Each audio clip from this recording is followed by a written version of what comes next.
اپنے اپنے مرحومین کے بلندی درجات کے لیے شہداء ملت جعفریہ اور وہ مومنین کے جو اس دار فانی سے دار بقا کی طرف کوچ کر گئے لیکن ان کا فاتحہ پڑھنے والا کوئی نہیں، بالاخص استاد بزرگوار قبلہ علامہ سید صفی سجاد شیرازی نور اللہ مرکزہ، اور اس کے علاوہ بانیان کے جتنے مرحومین دار بقا کی طرف چلے گئے، سب کے بلندی درجات اور تخفیف گناہ کے لیے ایک دفعہ سورہ فاتحہ اور 3 دفعہ سورہ اخلاص کی تلاوت فرماتے ہیں۔ بسم اللہ الرحمن الرحیم، الحمدللہ رب العالمین، الرحمن الرحیم، مالک یوم الدین۔ فرجہم مل کے باواز بلند صلوات تلاوت فرماتے۔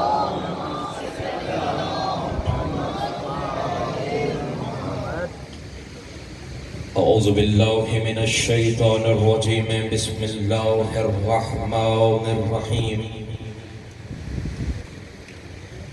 الحمدللہ مبدع الانوار ومولج اللیل فی النہار، الذی لمحب علی غفار ولمبغضہ جبار وقہار، والصلاة والسلام والتحیۃ والاکرام علی شمس الضحیٰ بدر الدجا صدر العلا نور الہدی، سید المرسلین وخاتم النبیین ابی القاسم محمد۔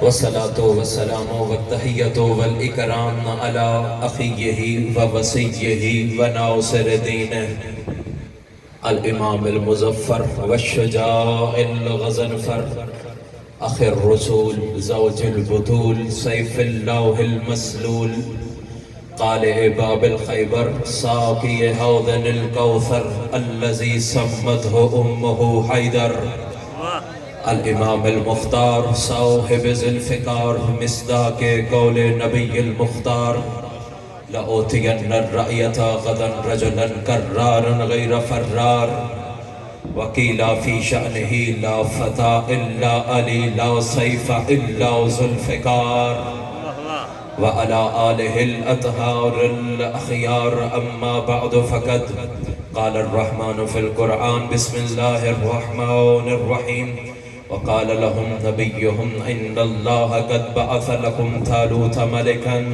صلوات۔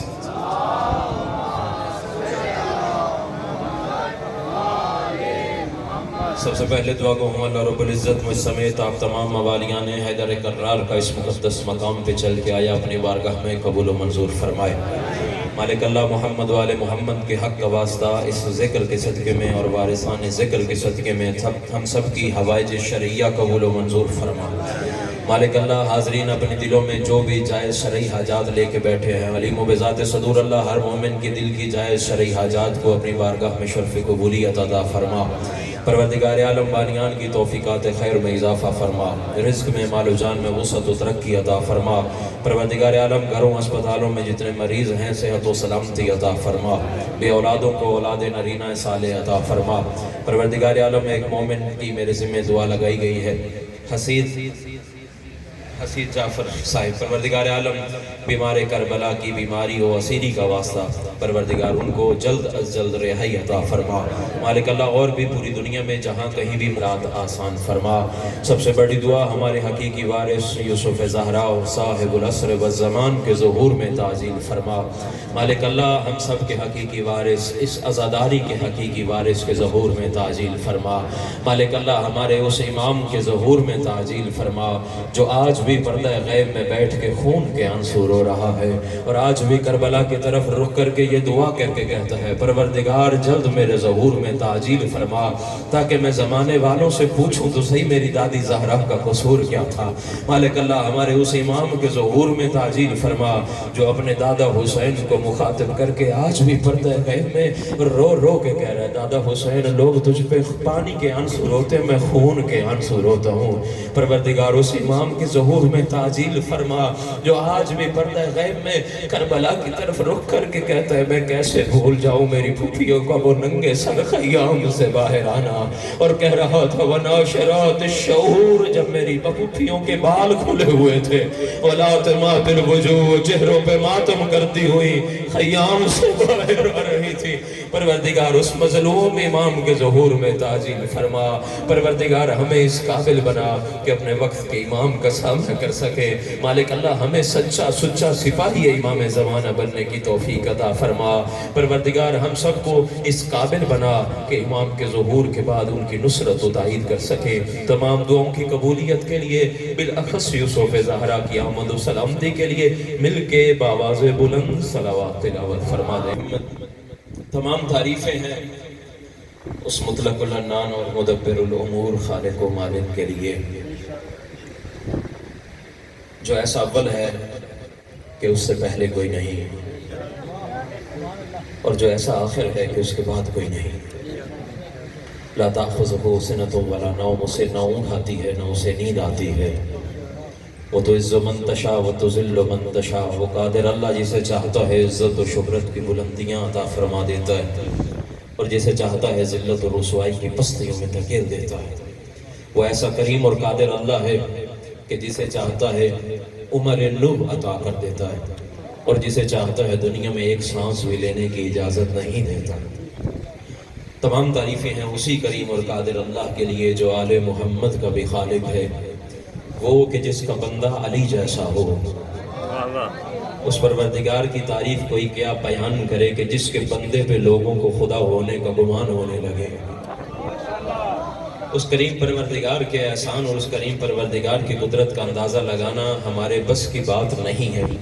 جس کا بندہ علی جیسا ہو، کہ جس کے بارے میں قبلہ یار شاہ صاحب نے بڑا خوبصورت جملہ کہا تھا۔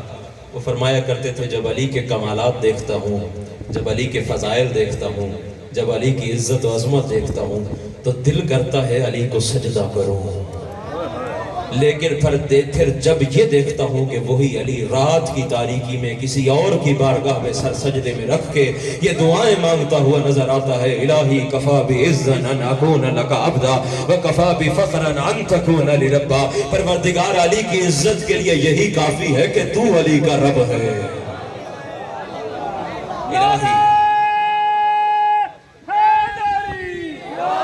الہی کفا بعزن ان اکون لک عبدا وکفا بفخرا ان تکون لربا، وہ علی جس نے خیبر اکھاڑا، وہ علی جو فاتح ہے، جو علی بدر کا فاتح، جو علی احد کا فاتح، جو خندق کا فاتح، ہر میدان کا فاتح، کسی میدان کے اوپر فخر کرتا ہوا نظر نہیں آتا، لیکن اگر فخر کرتا ہے تو اسی بات پہ الہی کفا بعزن ان اکون لک عبدا، اللہ علی کے فخر کے لیے اتنا کافی ہے علی تیرا بندہ ہے۔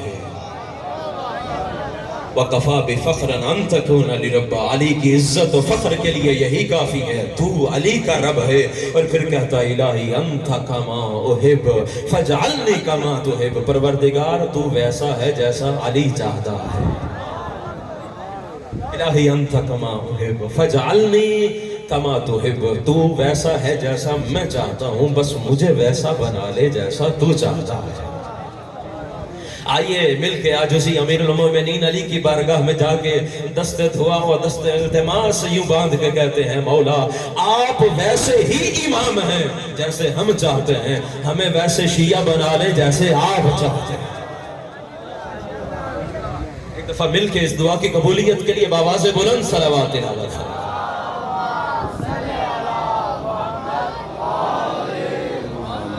اجازت ہے جسے کو شروع کیے جا تھوڑی سی تمہیدی گفتگو ہوگی، دو تین گفتگو میں پہلے یہاں پہ کر چکا ہوں، میرے مزاج سے واقف ہیں، لیکن کوشش کروں گا کہ جلد از جلد آپ کی زحمت کو تمام کر دوں۔ تھوڑی سی دقیق اور مختلف تھوڑی سی مشکل گفتگو ہوگی، لیکن امید کرتا ہوں پڑھے لکھے احباب چونکہ جامعہ کا ماحول ہے تو انشاءاللہ میرے ساتھ ساتھ سفر کیجئے گا۔ تھوڑا سا آپ کو تاریخ کے اوراق پلٹنے کے لیے تاریخ کی پس منظر میں لے کے جا رہا ہوں۔ اللہ تبارک و تعالیٰ نے، میں نے آپ کے سامنے جو آیہ مجیدہ تلاوت کرنے کا شرف حاصل کیا، اس آیہ مجیدہ میں اللہ رب العزت بنی اسرائیل کے ایک واقعے کو بیان فرما رہے ہیں۔ ارشاد پروردگار ہو رہا ہے بسم اللہ الرحمن الرحیم، اذ قال لهم نبیہم ان اللہ قد بعث لکم طالوت ملکا، کہ جب بنی اسرائیل کے اس گروہ اور قوم سے ان کے نبی نے مخاطب ہو کے کہا کہ اللہ نے جناب طالوت کو تمہارا بادشاہ مقرر کر دیا.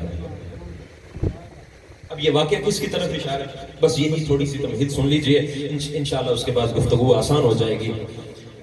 تاریخ نے لکھا کہ جناب یعقوب علیہ السلام کے 12 بیٹے تھے. اللہ نے حضرت یعقوب کو 12 بیٹے عطا کیے.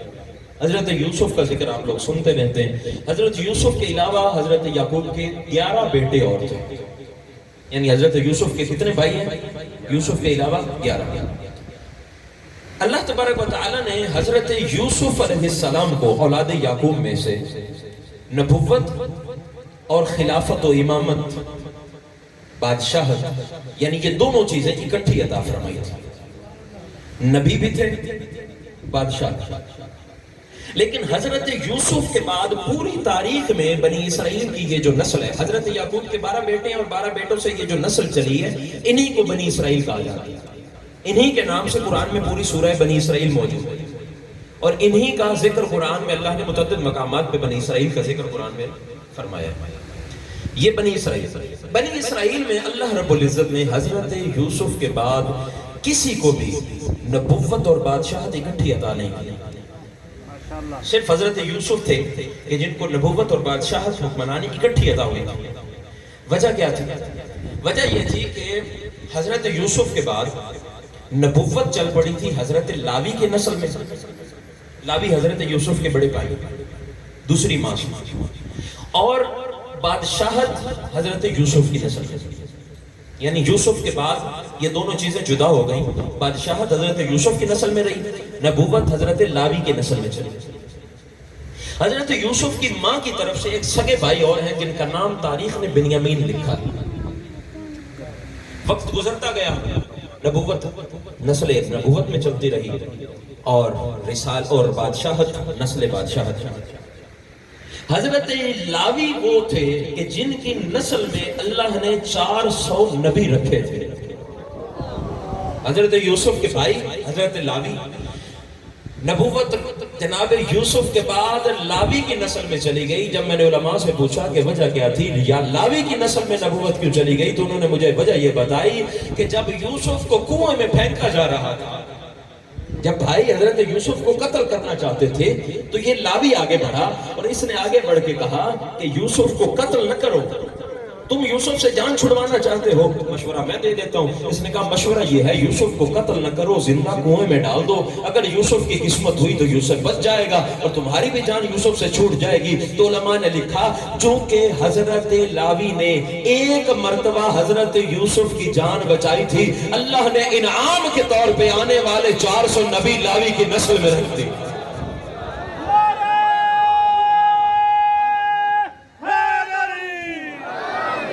نے آنے والے 400 نبی لاوی کے نسل میں رکھ دیے. اب میں امت مسلمہ کے علماء سے پوچھنا چاہتا ہوں، جو ایک مرتبہ یوسف کی جان بچائے، اللہ اس کی نسل میں تو 400 نبی رکھ دیتا ہے، اور جو فخر یوسف محمد مصطفیٰ کی جان بچائے، اس ابو طالب کے اوپر کفر کے فتوے لگا رہے.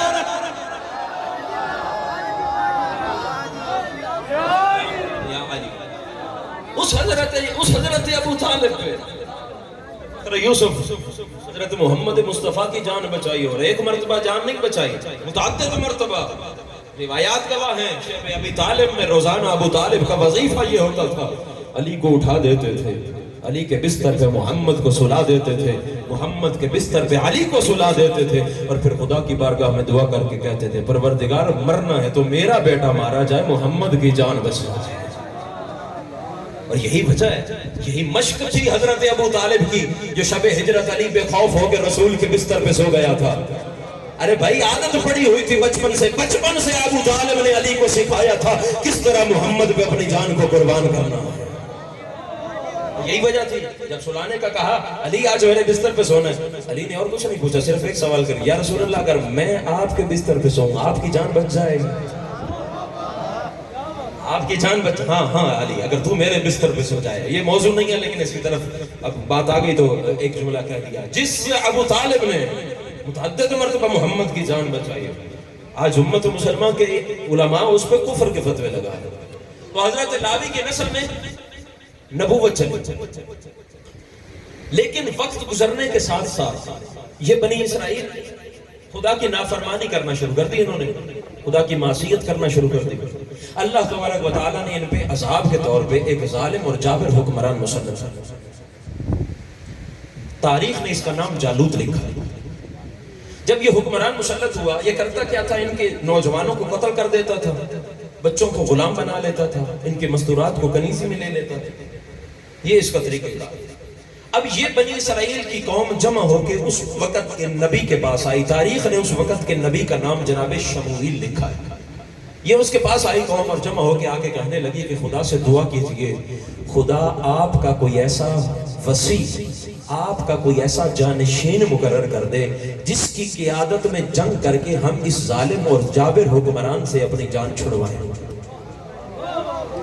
ارے بھائی دیکھیے، چاہے جتنے بڑے گنہگار ہیں، جتنے معصیت کار ہیں، لیکن اتنا جانتے ہیں کہ رسول کا وسیع اپنی مرضی سے نہیں بنتا، رسول کا وسیع بننے کے لیے بھی خدا سے دعائیں مانگنا پڑتا ہے۔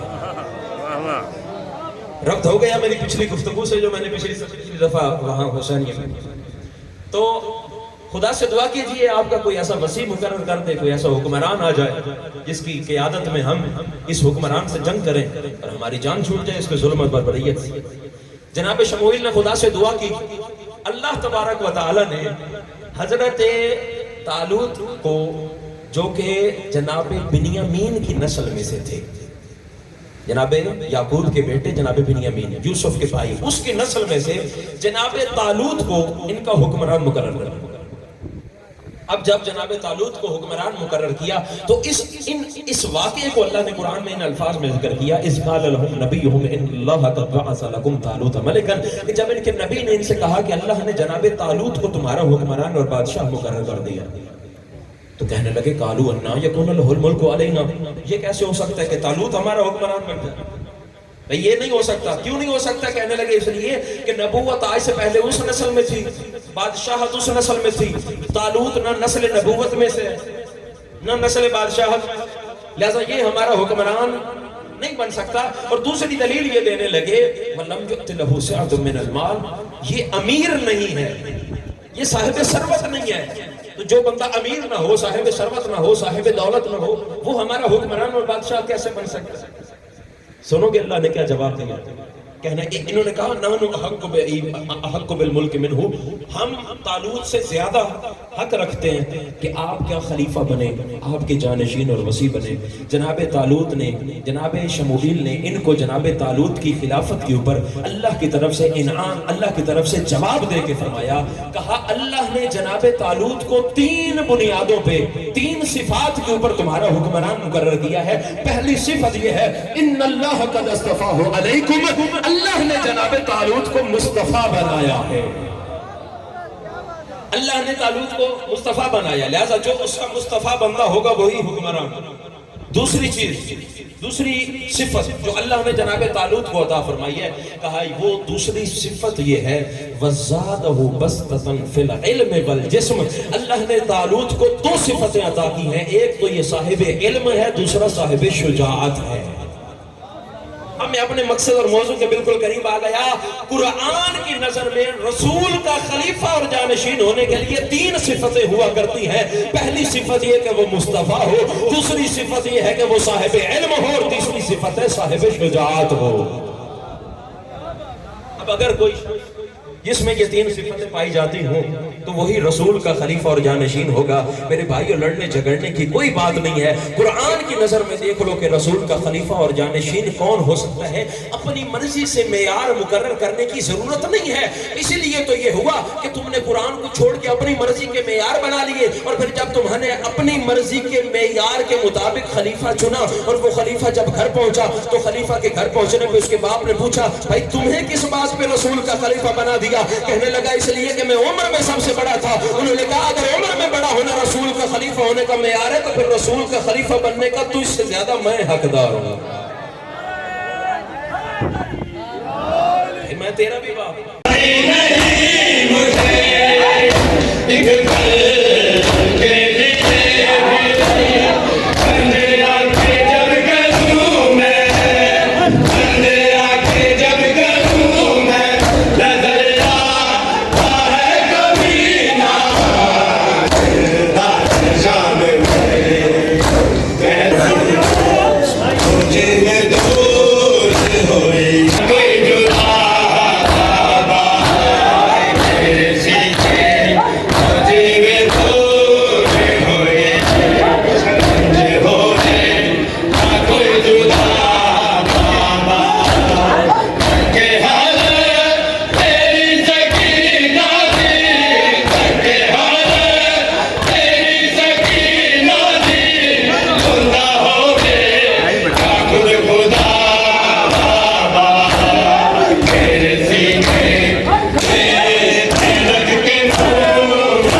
کیسے